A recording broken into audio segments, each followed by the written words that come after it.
What's going on, everybody? Welcome back to another episode of Talk Talk Punch. I am Brody, joined by Tudong Dylan. Hey! And I had one, Charlie, and then I forgot it. I was thinking about it earlier today. I was like, I got to come up with a nickname for Charlie. Charlie the Hitman Hearns. It's wrestling. Come on. No? Get mad. Wait, I guess Give we it. could go with that. All right. Well, we don't have a choice. Charlie the nameless. We'll go with. It's fine. There we go. I appreciate the effort to come up with a nickname, and I'm sure eventually one will stick. I had a good one too. Golly, I'll remember it halfway through the episode. Okay. All right. Well, thank you guys so much for joining us. We love interacting with all you guys, so please remember to be kind in the comments. And while you're here, whether you're watching us on YouTube or listening in on the audio version of the podcast, make sure you go ahead and smash that subscribe button, hit the thumbs up, then come back every Wednesday to hang out with us and see what we're talking about. Kind of like this week's topic, we are ranking our top 3 James Bond movies. This one is right up Tudong's alley. This one is not as much up me and Charlie's alley. Now, so normally we kind of jump right into it, but this is kind of a unique list. So I wanted to take a moment before we get into the list and just kind of figure out where you guys are with James Bond. What's kind of your history? Just briefly, we don't need to spend a whole lot of time, but kind of briefly, what's your history with James Bond? Tudong? My history with James Bond is my dad showed me a Sean Connery James Bond movie when I was really young. If anybody has seen this before, or this podcast, they'll know I've said that I think it was like when I was 6, my dad showed me Enter the Dragon, Bruce Lee. And he must have shown me one of the Sean Connery James Bond movies when I was probably that age, maybe a little bit younger, maybe a little older, but around that time. And after a while, you also start to see some of the other ones on TV, or you rent one when you go to your dad's house, and you see, you'll see the Roger Moore ones, and you see, they're funnier and they're a little bit more. I don't want to say kid friendly, but as they keep going, you watch it, and it gets darker with Timothy Dalton, and then it gets lighter with Pierce Brosnan, and then it gets darker again, and you just kind of follow it along. I will admit, I prefer the older ones. I don't care for a lot of the newer ones these days. They just I didn't even want James Bond these days. You're not my James Bond. I'm not gonna Get off my lawn. Ridiculous. But if you where it's really trying to take itself very seriously, and some of the directors just really, and the ideas, and then the executions, and then you've got Daniel Craig saying he'd rather slit his wrist than play James Bond again, and you're just kind of like, and then he came back for another one. Effort into this anymore. Like it's like what happened with Batman. You love the character of Batman, and sometimes you don't like the direction that's gone in. That doesn't mean you hate the character. It just means you're kind of. That's what that means. Right now, why are you doing this? Why do you hate us? Give us the real Batman. Give us the real James Bond. Hopefully, they do better. All right, and if they, because it's a fun thing. The whole thing is supposed to be fun. I mean, if you really look at a lot of the plots, you're going to be like, it should be parodied by Austin Powers because it is ridiculous. Yes, it is. All right, Charlie. So I did not grow up on the Bond movies. Like my family did not watch them, so no one showed me them. So I think I stumbled on the Living Daylights. If you've watched some of our content, you know that Brody and I had a lot of unsupervised cable time when we were kids. So I think I watched the Timothy Dalton ones when I was a youngster, just kind of because they were on HBO or whatever. And so I think that was kind of my first introduction to that. I didn't see the Sean Connery stuff or the the Lazenby or any of the old ones. Seen any of them? We can talk about. Hey, we're not here to James Bond shame anyone. I've seen bits and pieces and probably the entirety of some, but not all. I don't want to spoil my list here, man. I got lists. Okay. I will say that I thought, oh, you know what? I haven't seen the newest Bond, and I thought, we're talking about this coming up. I will pop it on. I will sit down and I will watch it. And then I saw that it had a 2 hour and 45-minute runtime. And so I started it, and man, like my movie time these days with because I can't watch this one with the kids, and my wife has no interest in this type of movie. So it's like, all right, it's 11 o'clock at night. I can pop on the 2 hour and 45 minute Bond movie, and it's brooding and it's slow and it's like, man, I bet this is a really good movie, and I'm not gonna ever watch it because it's just not a movie that feels like it's gonna be good in small installments, like bathroom breaks and late night watches and or all the way through. so yeah, I haven't seen that admittedly, but I do have some that I'm quite fond of and have some nostalgia for that we'll talk about. What about you, bro? I grew up. My older sister really liked the Sean Connery Bonds, and so I remember seeing them at a younger age, but really couldn't like tell you what movie was what and really who was who. You know, there was some stuff, some of the villains that might stand out or something like that. But really, like, I didn't have a real connection to the older stuff. I remember enjoying the Pierce Brosnan stuff, you know, and I was younger, so they were cool. And then you know, I liked the Daniel Craig stuff more, and so I was more into those. And we'll see that on my list. I think Roger Moore into those? We are going to have 3 very different lists. For being, I don't think so. For us being like, normally when we do these lists, it's like, okay, we're going to pick something that's very broad and maybe we'll have a crossover. We're picking one franchise, and I don't know if there's going to be any crossovers. There's got to be. I bet we have 2 crossovers. That's my prediction. 2 crossovers. I don't know, man. At least one. All right. Let's find out who's going first. Let's get into it. All right.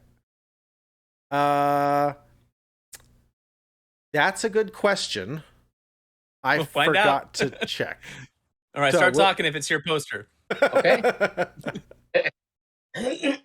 Dylan. Hey, me, License to Kill. Now, you didn't ask how I chose my list, bro, but I will say that being a Bond aficionado, I said to myself, I'm not going to pick the same Bond like a movie twice. So we are not going to see 3 Sean Connerys on here, which I could have done. However, the first one I saw in movie theaters was, in fact, License to Kill, and that was a very, very dark Bond. Came out in 1989, same year as Batman, 89. And Timothy Dalton, I will say this, he very well encapsulated the dark James Bond. Like, he's going after revenge. He has his License to Kill revoked. You've got Robert Davi as a drug kingpin and very charismatic, if I do say so myself. The Bond women who are actually capable and handle themselves just about as well as Bond does. Let me see. You've got, like I said, real violence. You've got great white shark attacks. You've got ninjas. You've got Wayne playing TV evangelist who's just covering knowingly for a drug kingpin. You've got it all, folks. You can't ask for anything more. Sharks and ninjas? Are you kidding me? Great white sharks and ninjas. I'm not kidding you. I mean, I promise. All of this. If you haven't seen it, you should go and check it out. It is absolutely ridiculous, but it is a great James Bond movie. Lots of fun and dark. I probably shouldn't have gone and seen that in the theaters, but then again, I also saw that. That was all. He was just a kid. Yeah, I don't think I've seen this. I think I've seen parts of this one, like on TV. I highly recommend it. It's really fun. These are movies that are going to capture your attention, that are exciting and that are cool. Like, they're not slow. They're really, like, you see it and you're just kind of like, what just happened here? This is fantastic. So keep things moving. All right. Much like we. All right. There you go. All right, my number 3 is GoldenEye.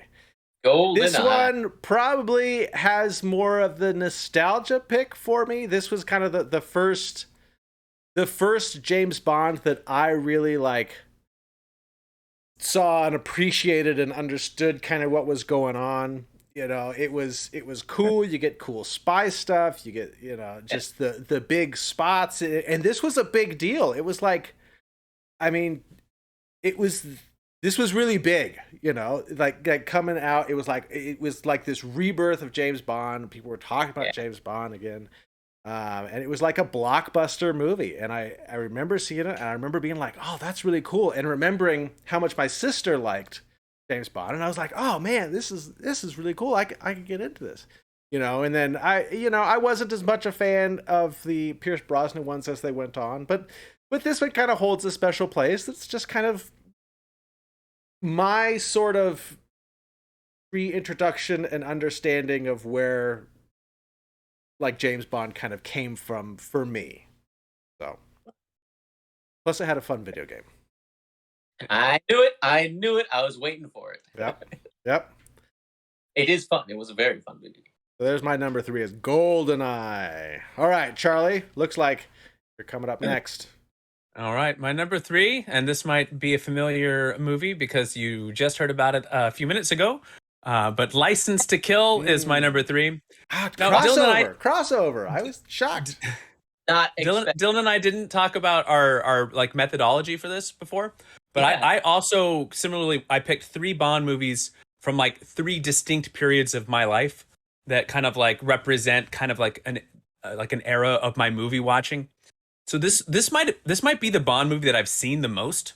There's like, and not the one that I remember the best, because the times that I watched this on repeat, I was like just a child. But it was like an entertaining movie, and HBO back in the day would just spin cycle things, right? So you just like come back again and again, and it was just like, well, it's this or like nothing, so let's watch this again. And you guys don't, the streaming services make your life so easy, but this was great. So I would watch it over and over again. I really did enjoy it. I didn't really appreciate how dark it was at the time until like some of the kind of brighter, bigger, campier stuff came in the next Bond kind of sequence. But I know Dalton wanted to go back to the original vibe of the Ian Fleming novels and stuff. This was a bomb. This movie did not do well, and you can kind of see there was like a whole bunch of litigation after this. Like it was like the longest gap between Bond movies was this one and GoldenEye was like 6 years. Like the main screenwriter died. There was a whole bunch of stuff like in that. And Timothy Dalton was like, I don't think I want to do this anymore. And then he's like, I actually no, I do want to do a third one. And they're like, well, it's been like 6 years, so you can't just do one more. And he's like, well, all right, then I'm out. And so I thought he was good. It just was weird. Like this was like, and then there was no more Bonds after this. So I kind of like, I was young. I didn't really like, you couldn't go on like an internet fan site. And there was no internet, so it was just kind of like, well, I guess they're not doing Bond movies anymore. Well, that was fun. So it got a lot of replay over that 6-year gap on the HBO. Doing my homework. So I did really like it. It is fun. If you haven't seen it, you should check it out. All of these, unlike a lot of our lists, all of these are available to watch on Amazon Prime. Right. Brand new sponsor to the Talk Punch podcast. I wish. Welcome, Amazon. Wow. Wasn't Pierce Brosnan supposed to be the Bond in this one? We'll talk more about poor Pierce a little bit later. Okay. Spoiler alerts. Spoiler. Or a lot. All right. Number 2. Tudong? Well, now, as much as I said I don't care for the later James Bond movies, I will say I was unbelievably surprised and happily with the movie Casino Royale, 2006, and people were like, he's blonde, what happened? I remember RJ's wife actually saying after the movie, because I was like, how was it? And they're like, it's great. She was like, I've never seen James Bond run so much. And I have to admit, he had it was much like, I guess, License to Kill. It was much grittier. He got his hands dirty. He didn't have quite as much crazy tech. He kind of just, I love the parkour or the free running chasing in the very beginning. That beginning one is so good. So good. And his fight choreography is very good. He did the fight choreography amazingly. I loved when they were on that tower, and this is during that free running scene. Not the tower, but that crane. He stands right up, and the guy shoots. He runs out of bullets, and he throws it at him. And I mean, I would have been like, yeah, I wouldn't have gone up there. I'd been like, he's going to come down sooner or later. Fine, fine. And what is he going to stay up there forever? Come on, I'll be right here waiting. Whereas he was up there standing right up, and he just catches it and throws it back, and he runs towards him. And he even lets his hands go. And with his fight choreo, I thought it was some of the best fight choreography I've ever seen in a James Bond movie. It was the movie was entertaining enough to where you wait until a while afterwards to question certain logics, like why go to the game at all? I mean, if they're just going to prison, I mean, don't overthink it. You don't have to overthink it, but it's fun enough to where, like, at the time, you're like, oh, this is great. And then later on, you're like, wait a minute. No, it was great. It was fine. Don't worry about it.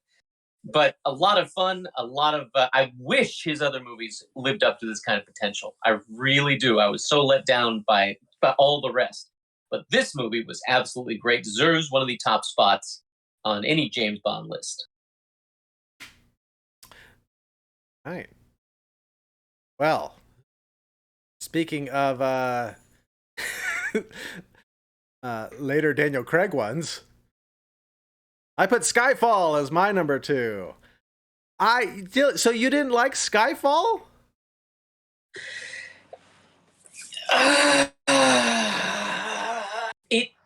Sam Mendes really, really tried to emulate Christopher Nolan.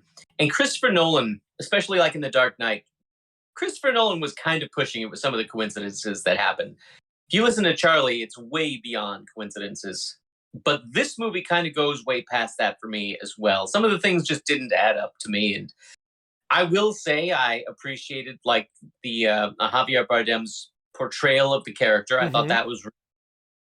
I don't understand why they would plug in that thing there into their own hard drive that was going to... Or I know, like the super genius just plugs in a computer and is like, I wonder what's going to happen. I think... I'm like, this is... And when they're like, hey, I'm going to take her to where I know. There's no guns there, but it'll be much safer.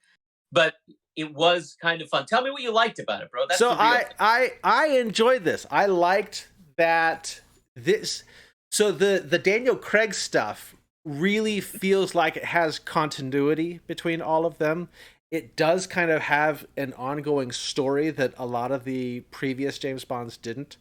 And this one, kind of followed up on it followed up a lot of the M stuff, and then to have the Javier Bardem character, I thought he was really cool and he was really creepy. And then, he's got like the disfigured face and he pulls out the jaw thing. And it was really neat to see, and he was threatening, like he was a scary character.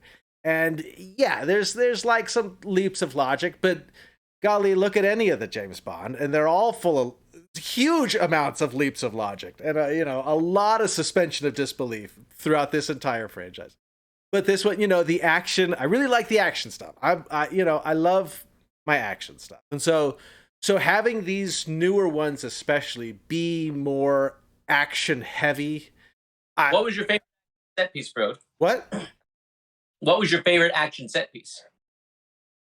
Like, favorite action... Oh, gosh. I don't know. The shootout in the Skyfall house was really cool. A lot of action there, and kind of the big climax with Javier Bardem and M and stuff like that. And so sequence there was a train the train sequence kind of in the beginning when he gets shot by Miss Moneypenny, and so it's just a lot of these bigger set pieces. And maybe this is like me being more accustomed to this style of movie, and it's more action heavy and there's more explosions, like all this stuff. Maybe, I'll mention I watched one of the older ones, for this episode. And so I have a feeling maybe it's Dylan's number 1. I don't know.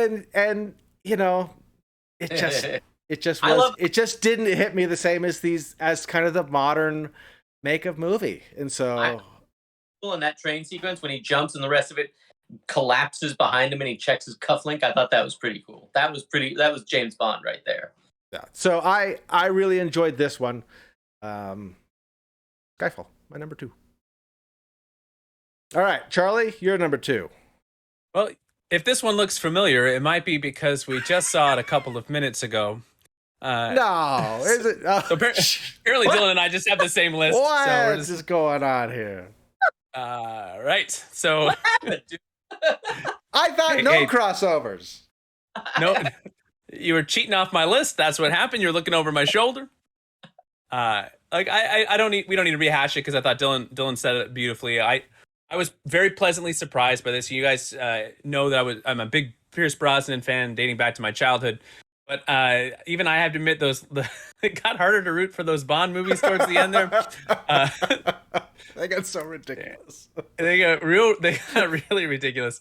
And so this was a refreshing change of pace, and I thought I really did enjoy the new direction of the Bond, even though I do look forward to a new Bond getting to play the role and seeing what they'll do next with the character. Sure. Because I am a little bit maybe it's a little bit too broody for me these days. Like, you know, maybe infuse a little bit more of the Mission Impossible style action into it, or like one joke.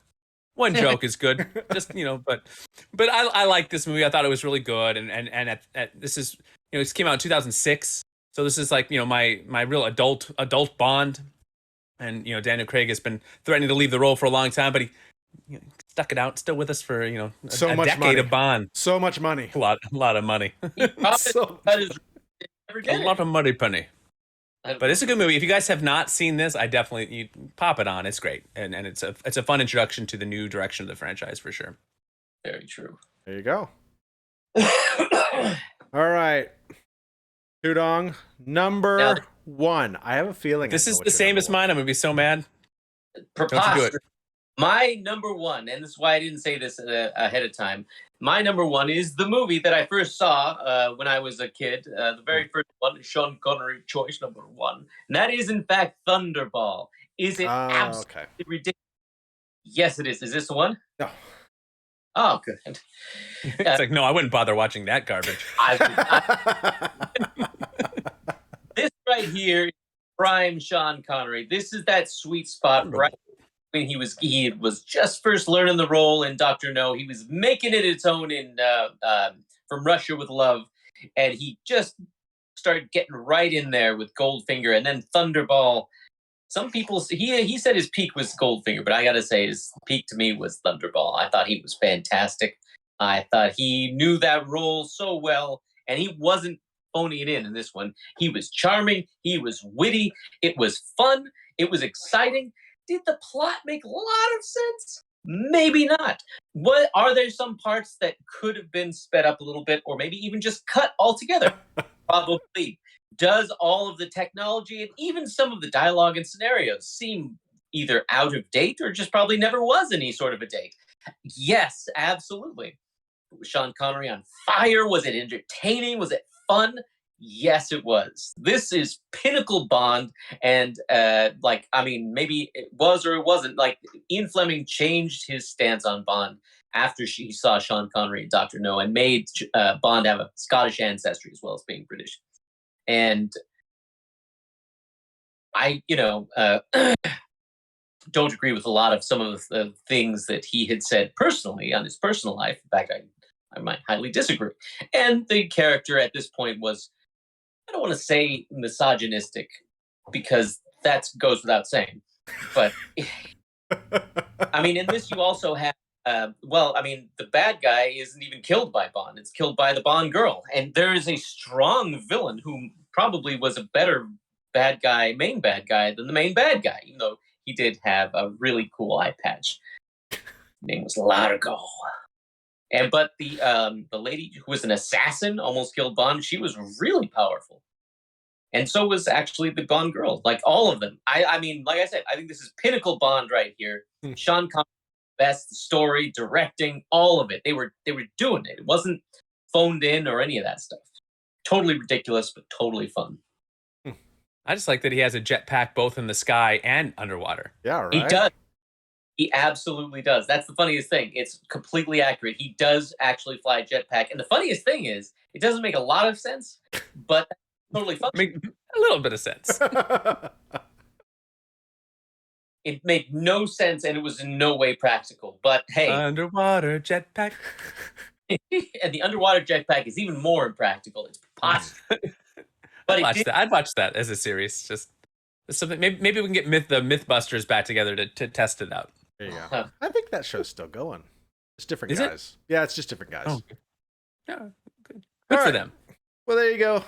Good pick, Tudong. Thank you. I mean, I haven't seen it, but Unbelievable. What's the one that you went back and saw? So I went back after I built my list. I went back just to like see where a lot of the Bonds kind of fell critically and stuff like that. And so a lot of them were saying that Goldfinger was kind of the best Bond. And so I was like, oh, I'll go watch that. I didn't enjoy it. Yeah. It felt like it's like watching The Dark Knight or Batman Begins and then going back and watching Batman 66. It felt like that. It's super cheesy, it's super corny. He doesn't really do anything. He doesn't. He gets in like 2 fist fights. That's it. And yet he sleeps with like 5 women. They're just killing women left and right. I mean, in the first 5 minutes of the movie, he's kissing a woman right out of the bath. He looks in her eyes, sees a guy behind him coming with like a slapjack or club or something. And what does James Bond do? He turns around with the girl and she gets smacked and knocked out. I was like, what is this? I love when up and kick the toast and then he's just like, shocking. Yeah. Shocking. I was just like, oh God. And the Goldfinger was just a doofus, and like, I don't know. I didn't enjoy it. But I will say Thunderball, by the way, Thunderball actually gave a lot of tropes to Austin Powers. Like, they didn't give the bad guy, but they did have the main bad guy, number 2, have an eye patch, just like in this.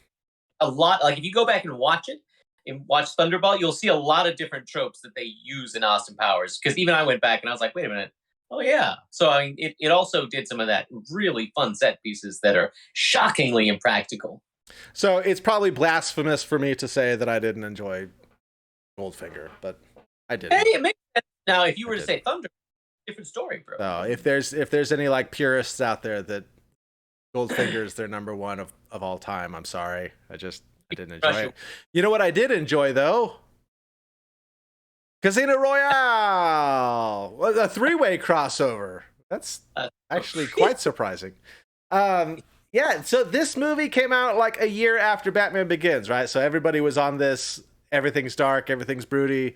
You know, we're going serious, we're going grounded, we're going reality. What is James Bond? What would he look like in real life? You know, but like I remember watching this and coming off of the Pierce Brosnan stuff, especially some of like the Tomorrow Never Dies and stuff like that, where, you know, they were getting rough. They were getting rough. To have this and to go, you know, with a new Bond, we get, you know, Mads as the bad guy who was super creepy. We get really tense moments. I mean, the poker game, you know, has some really intense moments. Yeah, you know, and cool stuff, cool car chases, you know. Yeah, it wasn't filled with gadgets and things like that. It's kind of him just starting out, you know. The fight in the hallway and then down the staircase. Oh yeah, it's also really intense. They're brutal. They're brutal. Yeah. And so I really enjoyed this. Like, I got out of this in the theaters and was really excited about it. And maybe, you know, I was just on that Batman Begins, you know, like reality, it's all real, it's all grounded, you know. I was on kind of that high. And so I'm like, yes, like, this is so cool to be super excited about a James Bond movie after coming off the last ones that were just getting really, really cheesy. And so I really enjoyed this. This is one that I just, this is kind of like the Bond for me as I was kind of as an adult and really enjoying these movies and being excited about where it was going to go and things like that. And then it wound up, you know, kind of like what I mentioned, having kind of this arc of a story throughout multiple movies. So Yeah, so this one stuck with me as my number one. Nice, good pick. So my number one, you may recognize from an earlier. If it's Thunderball, Charlie. It is Thunderball, and no, I've never seen Thunderball. It's GoldenEye, and I had a feeling. I got Me too. I gotta say, all right, look.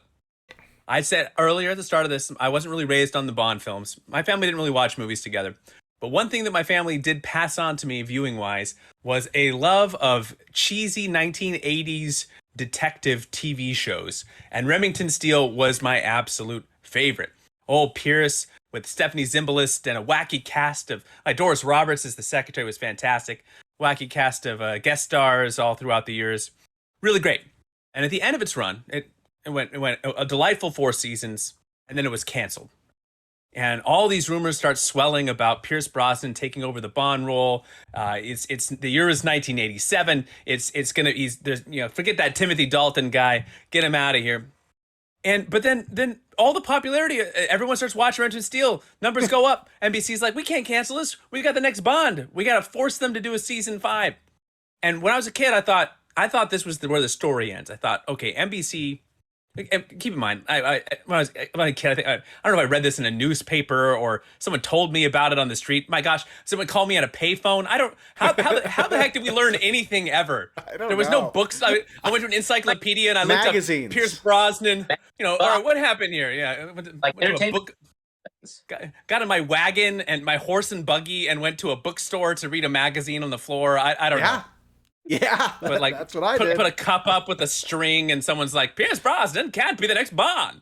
And so I thought NBC was just a bunch of jerks. And season 5 made me mad. They bring in another love interest to throw off the chemistry. That the whole reason we watch the show, we don't watch it to see a love triangle. We watch it for the 2 main characters. Get this other schlub out of here. He's ruining everything. And the season was like 5 long movie episodes. Like that was it, or 6 movie episodes, and it was done. And that was why he couldn't be Bond. Are you kidding me? But that's not why he couldn't be Bond. No, it couldn't be Bond because some jerk hole with the last name freaking Broccoli. His last name was freaking Broccoli, was producing. He didn't want Bond to be associated with the TV show. NBC's like, please do both. We'll film this whenever. Be Bond. Go be Bond, because that's good for us. We got Bond in the Remington Steele TV show, and the guy's like, we don't want to be associated with Bond in a television show. Oh no, we're so fancy. And he could have been in License to Freaking Kill, and it would have been amazing. View to a Kill would have been Pierce, my boy Pierce, in his youth. And not only that, poor Stephanie Zimbalist. We never talk about what happened to poor Stephanie. She was set to be Annie Lewis in RoboCop. Oh, and she got booted out of that because she had to go film another stupid season of this show. So poor Stephanie Zimbalist, and her career didn't get that resurgence that it's not like she got to be in the RoboCop sequel. She didn't get that. She didn't get that back. Pierce Brosnan was like heartbroken. He's doing like interviews about how this just like it gutted him. Oh my goodness! But then he did GoldenEye. Then he did GoldenEye, and the video game was amazing, and I loved the video game. And Brody and I played the video game a lot. Yeah, we did. And the movie was really fun. And like these were fun movies. There's a whole bunch of nostalgia wrapped in any movie that you saw when you were younger. Sure. And so I'm not going to sit here and tell you this is the best Bond movie because I don't believe that in my heart. But it is my favorite because it was like this story of Pierce finally getting to play this role that he really dreamed about. The movie's fun. It was a much brighter, bigger, action-y experience coming off of the Timothy Dalton. I didn't think there was ever going to be another Bond movie after that 6-year gap. And all of a sudden, it's my boy Pierce getting to finally play the role. I was just so excited. And probably all of those movies, even though they're campy and cheesy, they probably get a bad rap. I think they're probably better than people remember them being. I think people were just ready for a change by the time, the Brosnan 4 was wrapping up. But there's some rewatchability in there. Don't shake. You just didn't like Halle Berry in that movie. Don't shake your head over there. I see you shaking your head. I didn't like Halle Berry in it. You guys are a bunch of jerks. You guys are a bunch of jerks. You know what? I remember going to an Angels game with you, sir. And I remember when the Angels lost, you were so depressed. It made me not want to go back to the game. I went to go see Die Another. I was upset because we got a parking ticket. It was a terrible night. It was a horrible night. What does that have to do with Halle Berry? It wasn't her fault. She didn't park the car. She didn't get a ticket. She didn't make the Angels lose. She's a fantastic young actress. I didn't say you guys don't like Halle Berry for no reason. Doesn't make any sense. She's great. We walked out, and I was like, "Hey, what'd you think?" And you were like, we walked out, and you were like, "That wasn't the best, but it was Pierce Brosnan." And I was like, "It was Hey, come on." Brosnan. That's the most Charlie answer. Come on, it was great. Go watch all the Pierce Brosnan. Go watch Remington Steele instead. He was so just what did I see? What did I just watch? No, it was Pierce Brosnan. You understand? And I'm like, yeah, I get it. Oh, I love me some Pierce Brosnan. He's fantastic. Just go watch the Thomas Crown Affair if you're not into this stuff, and call it a day. There you go. Very fun. All right. So I'm sorry that my whole list was crossovers, but I thought there would be two. Apparently, there was my entire list was just honestly, I thought. Well, I obviously didn't care about having multiple same actors. I thought Charlie's were going to be Brosnan. I thought Dylan's were all going to be Connery, and then I figured mine would be the Daniel Craig stuff. I gotcha. I should have put Tomorrow Never Dies on there. That's a good one. Come on. Which, if you look at our number ones, I was right. the rest of the list, you guys tried to accommodate other people too. That is awful nice of you. It absolutely is. You're right, sir. You're right. All right. Well, you guys have anything else to add to this? This makes me want. I'm gonna go watch Remington Steele, binge it, and then I'm gonna pop on my Pierce Brosnan movies here. I'm gonna watch A View to a Kill again, even though it's Roger Moore and it's some people say one of the worst James Bond movies ever. Guilty pleasure. I don't know. I watched Goldfinger and was like, I don't think I need to watch the rest of these. Watch From Russia with Love or Thunderball. You've got to. You can't leave it off at Goldfinger or Gold. Yeah, come on. We'll see. Oh, Mr. Bond, I expect you to die. Mr. Bond. All right, Charlie, go ahead and wrap us up here. Well, you know what? Tomorrow never dies as long as there's another Talk Talk Punch video to watch. So you make sure you click that like and subscribe button below our favorite Bond, Beardy Bond. Beardy Bond? I don't know. Anyway, Brody, you would be a fantastic James Bond, a very gritty one with a nice big beard. Dylan just looks like a bullet for a head, and I could be telling all the campy jokes. Blade 3, Ryan Reynolds. That'll be my guy. Nice. All right, well, thank you for watching. If you like the Bond movies, let us know your favorites. You probably grew up with a wonderful Bond that you love, and tell us, you know what, more importantly than that, tell us who you think should take over the role. That's what I want to hear about. Give us some fan casting in the comments here. Let us know who you want to be the next Bond. Maybe it's Brody. Maybe it's Brody. All right. We'll see you guys later. Bring back Pierce Brosnan. Oh gosh, Charlie. Poor guy. Bring him back.